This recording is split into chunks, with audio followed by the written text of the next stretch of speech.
Corona virus के संबंध में प्रदेश की स्थिति इस प्रकार है।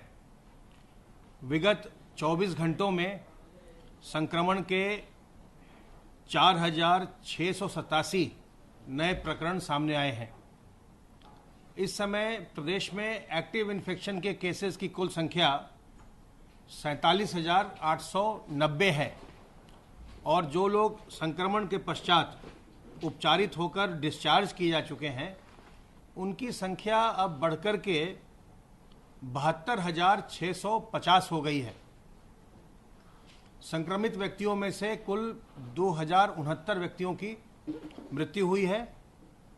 अब जो केस फैटेलिटी रेट है वो पहले हमारा 3% के आसपास हुआ करता था महीने भर पहले, उसमें अब बहुत ही ज़्यादा सुधार हुआ है। अब हमारी जो मृत्यु दर है कुल रोगियों में से वो घटकर के 1.68% हो गई है।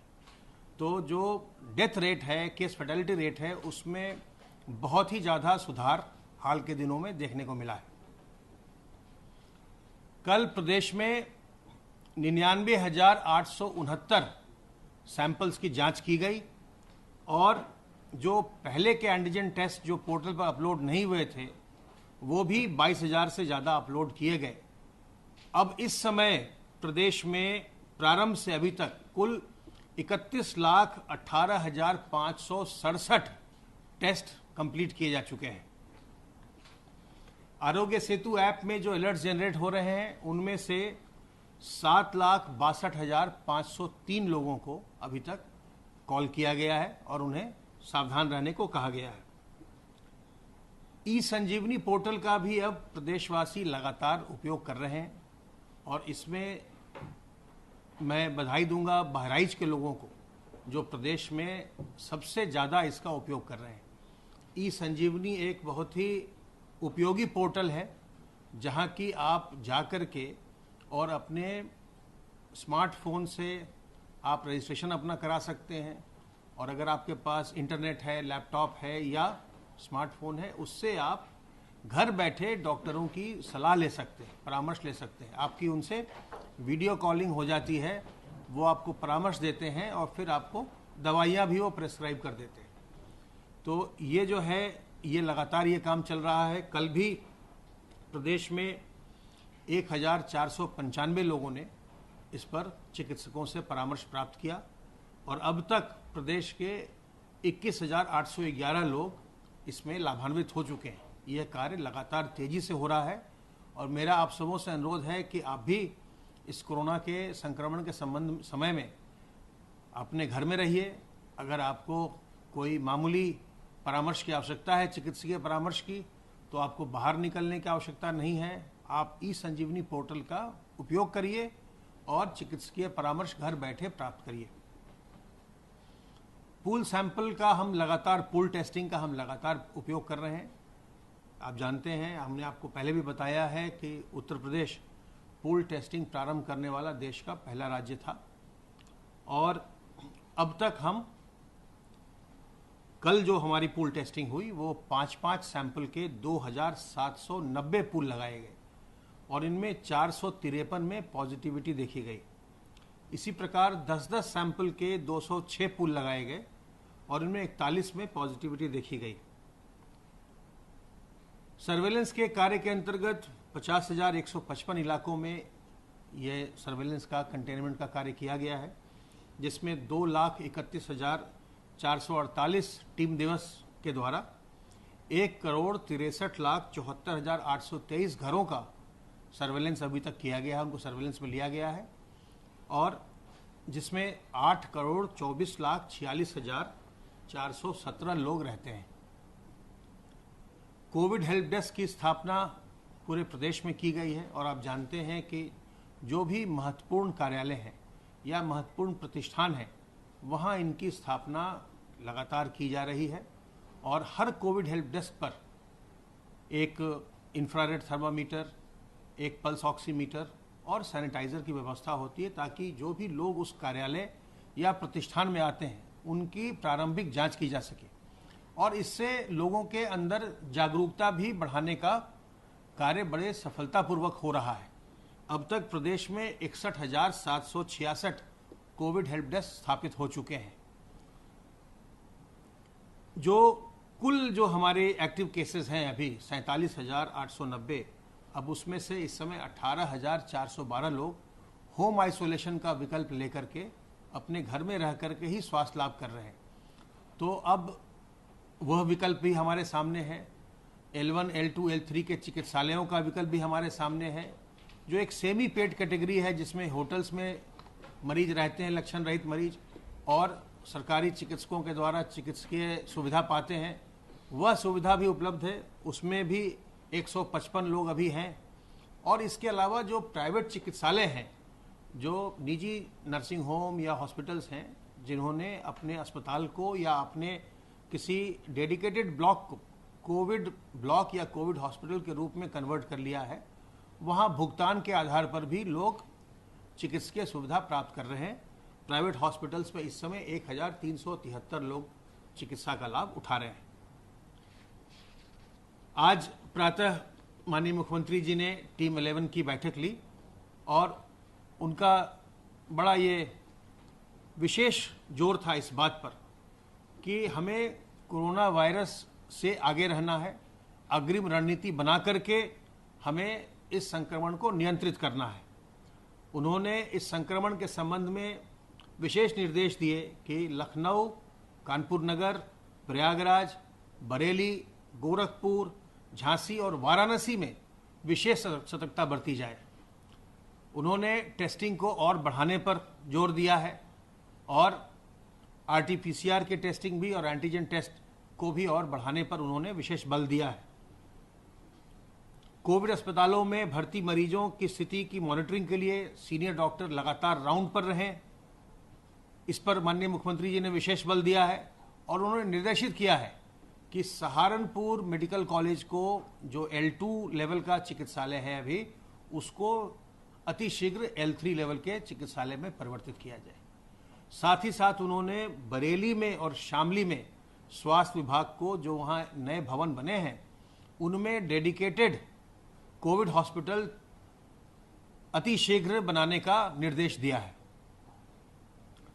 कोरोना से प्रभावित लोगों को अस्पताल पहुंचाने के लिए तुरंत एम्बुलेंस उपलब्ध हो, कमांड और कंट्रोल सेंटर प्रभावी बनाए जाए, ये माननीय मुख्यमंत्री जी ने निर्देशित किया है। और उनका कमांड सेंटर पर विशेष बल है।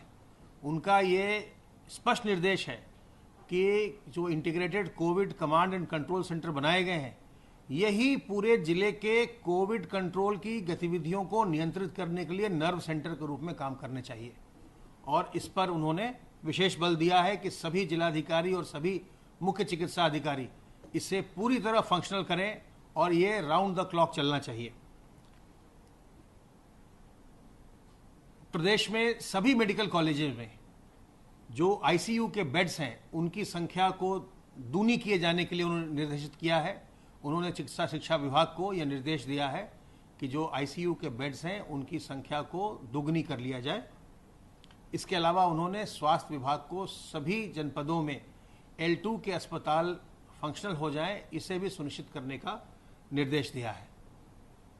आप सभी जानते हैं कि अनलॉक के पश्चात सभी प्रकार की गतिविधियां प्रारंभ हो गई हैं और इस समय कोरोना के साथ साथ हमें जो वेक्टर जनित बीमारियां हैं, जैसे dengue, chikungunya, Japanese encephalitis, acute encephalitis syndrome, इनसे भी अपना बचाव करना है। मलेरिया, डेंगू, चिकनगुनिया, कालाजार इत्यादि से भी बचाव करना है।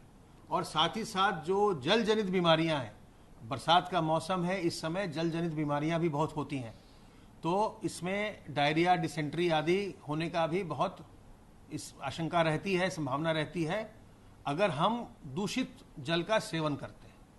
तो एक तो हमें ये सुनिश्चित करना चाहिए कि जो सुरक्षित स्रोत हैं जल के, हम उन्हीं स्रोतों से पानी लेकर के उसका हम सेवन करें। खास करके हमें अपने छोटे बच्चों का विशेष ध्यान रखना चाहिए जिनको कि बहुत जल्दी डायरिया और डिसेंट्री होती है। और अगर आप बिल्कुल आश्वस्त नहीं हैं कि जहाँ से आपने जल लिया है वो बिल्कुल सुरक्षित स्रोत है। तो पानी को उबाल करके छान कर पीजिए, बिल्कुल सुरक्षित रहेंगे। जल जनित बीमारियां बिल्कुल नहीं होंगी अगर हम साफ पानी पीते हैं, अगर हम उबाल कर छान कर पीते हैं।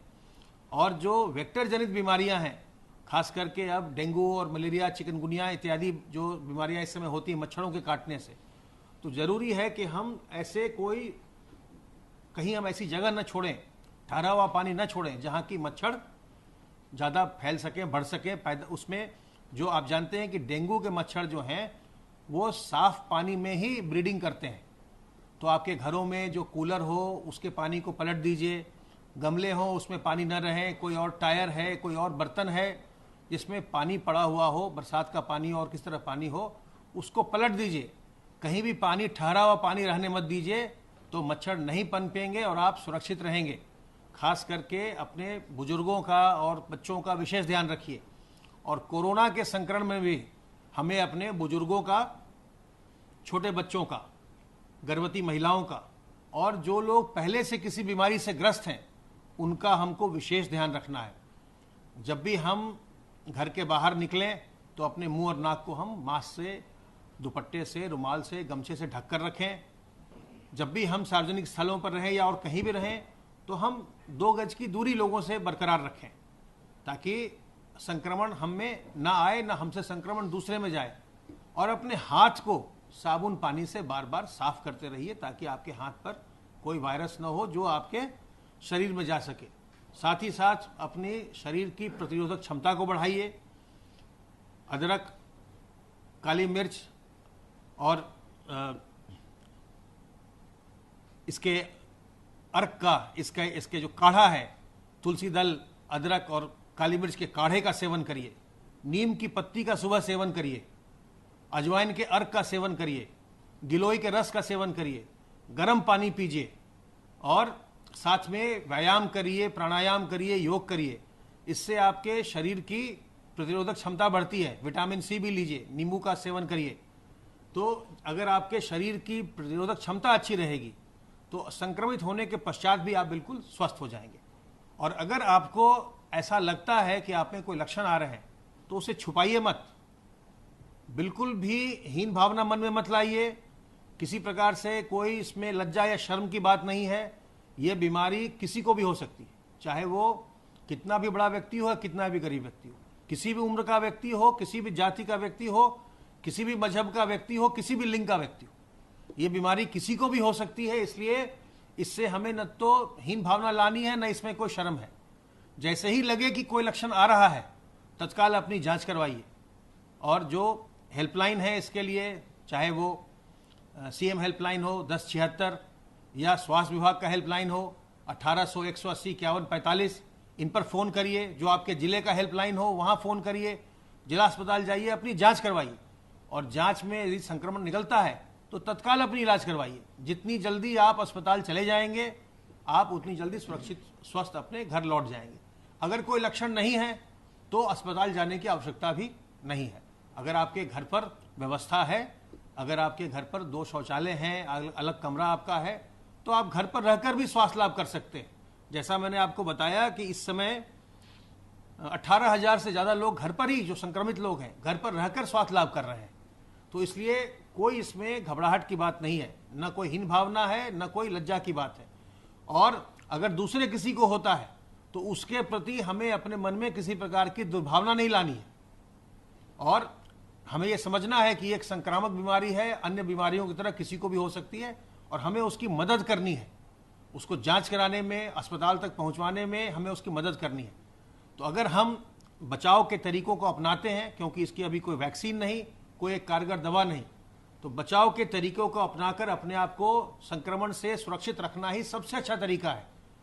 तो हम अपने आप को सावधानी से बचा सकते हैं और सावधान रहकर, सतर्क रहकर हम दूसरों को भी संक्रमित होने से बचा सकते हैं।